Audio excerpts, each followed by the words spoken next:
Real fights in the WWE locker room have happened on multiple occasions. Some have been violent, and many wrestlers and even producers have stepped in to stop them.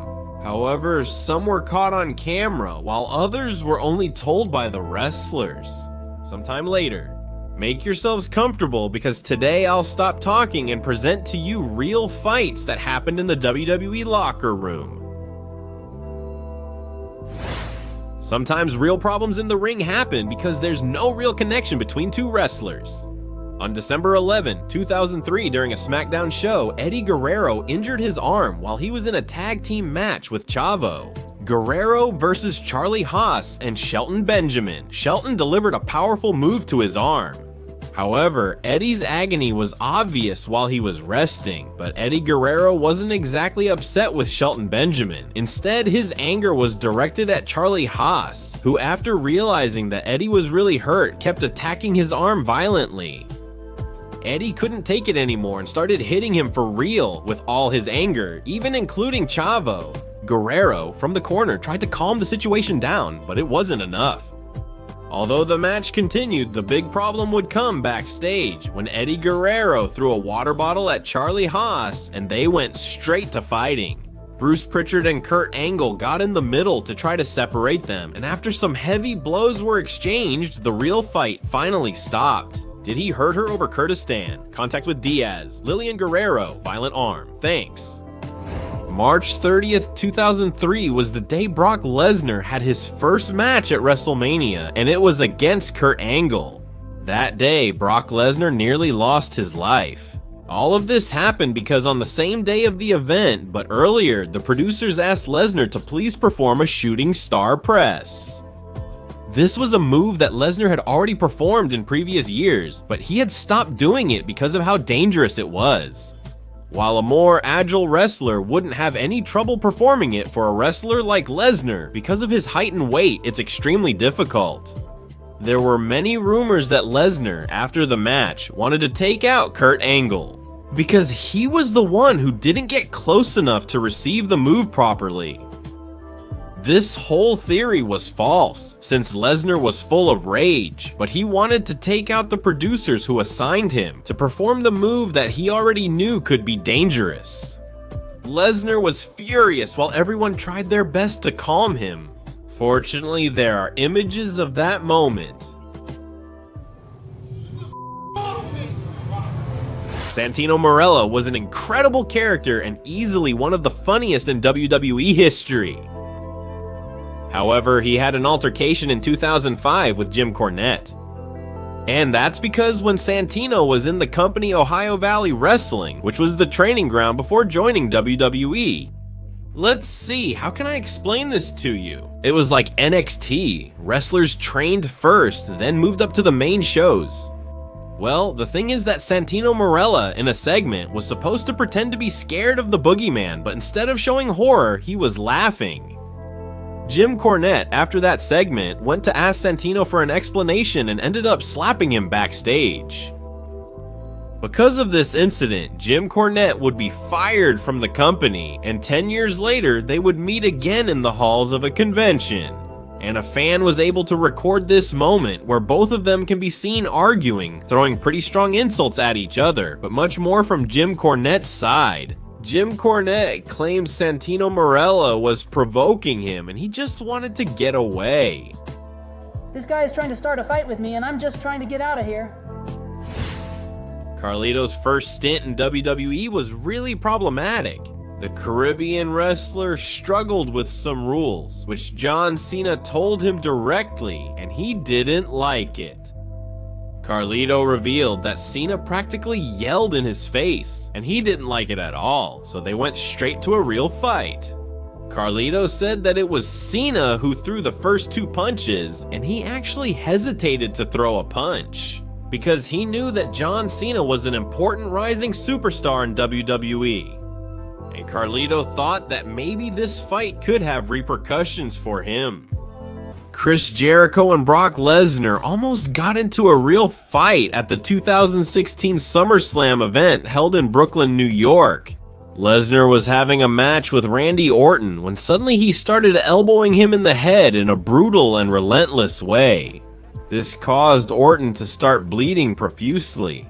Chris Jericho was backstage watching everything that was happening on television in horror, and he was very angry because he didn't know if what Brock Lesnar was doing was actually planned or scripted in any script. Jericho said, if this isn't planned, it's horrible, and if it is planned, it's even worse, because elbows to the head can even end a person's life. Backstage, Brock Lesnar saw Chris Jericho was upset. Lesnar confronted him, but Jericho stood his ground. A war of insults began, and Jericho was mainly confronting him about the damage he had caused to Randy Orton. Jericho said on his podcast that Brock Lesnar used a lot of homophobic insults against him to defend himself. When both of them were about to get physical, Vince McMahon and Triple H decided to step in between them and make sure this dispute didn't continue. A strange incident happened after the match between Roman Reigns and Brock Lesnar for the Universal title at WrestleMania 34, which was ultimately won by the former UFC fighter. According to some specialized media outlets, Lesnar had a heated altercation with Vince McMahon. According to the website Pro Wrestling Sheet, the wrestler was furious when he arrived at the gorilla position after his match. Brock Lesnar was so angry that he even threw the championship at the production table where Vince McMahon was sitting. Before the real video was released, several versions claimed that the title was thrown at a wall.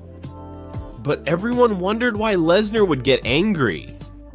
A big part of Brock Lesnar's frustration was due to the poor reception of the match by the audience. It's worth mentioning that the match was poorly received by the fans as they booed throughout the entire fight. By the way, it's worth mentioning that before the match, it seemed like it would be one of the most predictable fights in terms of the outcome, which ultimately turned out to be surprising that night. So Lesnar wanted to take it out on Vince, who was one of the writers of that match. Red the Hitman Hart was betrayed terribly at Survivor Series 1997. Vince, along with Shawn Michaels and Triple H, planned a way to make Red Hart lose the match without him submitting. Red was so furious he spat in Vince McMahon's face in front of everyone. All of this really happened.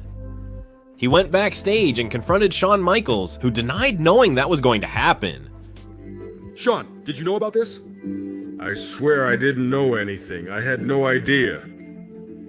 We had to swear that we didn't know absolutely anything about this. On the other hand, Red Hart's wife was reproaching Triple H for what they had done to her husband. I swear I didn't know anything. Well, swear to God all you want, but someday God will judge you. Just remember that one day, Hunter, everything you did will be paid for. Red Hart shared in the Netflix Vince McMahon documentary that Vince appeared backstage, and he punched him twice in the jaw, something he says he'll never regret. In fact, he says that's the best thing he's ever done in his life. Extreme Championship Wrestling was always seen as a family. That's how the next real fight turned into something that would last over time. Rob Van Dam loves Extreme Championship Wrestling above all else, and he was always the nicest to everyone in the locker room. Taz, on the other hand, was the complete opposite. He was very moralistic and believed he could walk all over others by insulting them and even treating them badly in the locker room. In one particular situation, RBD couldn't take it anymore. She made him stand up in the locker room and gave him a huge slap in the face and said, "Come on, answer me." Taz was left speechless. RBD has admitted in interviews and podcasts that it was clear Taz didn't want to fight. RBD said that he provoked Taz to hit him back, but the other wrestler didn't do it. As a result of this, they ended up talking for 2 hours. RBD told him the Extreme Championship Wrestling locker room was sacred and that they were like a family. In the end, there was no fight, but Taz learned his lesson, and since then, Taz and RBD have been great friends. All in London is the most important event in All Elite Wrestling's history so far. And it was there where CM Punk would lose his patience with another coworker from his company at that event while the other matches were happening quickly. The website Fightful reported CM Punk and Jack Perry had a physical altercation at the moment when Punk was heading to the ring for his match and Jack Perry was coming back from his. A few days earlier, they had already had a verbal altercation because Jack Perry wanted to use real glass in his match. CM Punk called it a stupid idea. A few months later, it would be All Elite Wrestling itself that released the real video of what happened that day, in which CM Punk came out on top. The first version of the story said that Jack Perry was the one who started it all, since when they crossed paths, Perry got too close to Punk and hit him. Punk responded by choking him to defuse the situation before heading to his match with Samoa Joe. However, the second version that was circulating on social media was the real one, since it said that they both crossed paths. And Punk intentionally started confronting Perry to provoke him. They both exchanged strong words, probably related to what Perry did in his match. After that, they started throwing punches, with CM Punk being the one who threw the first one. They kept going until Punk put him in a headlock and then let him go. You can see wrestlers like Samoa Joe getting into the fight to try to break it up. Shortly after that incident, Punk would be released from his contract with All Elite Wrestling. And well, the rest is history. It's rumored that the real fight between Sheamus and Sin Cara mainly started because of an argument Sin Cara had with Drew McIntyre, who is a close friend of Sheamus. Let's go back to June 2014 when Sin Cara had a problem with Drew McIntyre, where the masked man felt that McIntyre and the Scots were a bit arrogant. During a taping of a WWE show, Sin Cara was sitting at the commentary table, when suddenly Sheamus arrives and tells him to get up, because he's the one who's going to sit there. Sin Cara said that he got there first, and Sheamus told him that it didn't matter since he had been with the company longer than Sin Cara. Sheamus, he probably caused this problem for Sin Cara just to mess with him, since he was aware of what Sin Cara had said to his friend McIntyre. That's how later backstage, Sheamus called out to Sin Cara and threw a punch at him. Immediately, Sin Cara reacted quickly, grabbed his legs, and threw him to the ground. A group of 5 referees who were talking in the backstage hallways quickly went to separate them and called other wrestlers nearby to help stop the fight. This report quickly spread across all internet portals, and Sheamus himself wrote the following on Twitter: "You must be hallucinating. I don't recall Sin Cara hitting me backstage." That's how we Irish and Mexicans hug each other.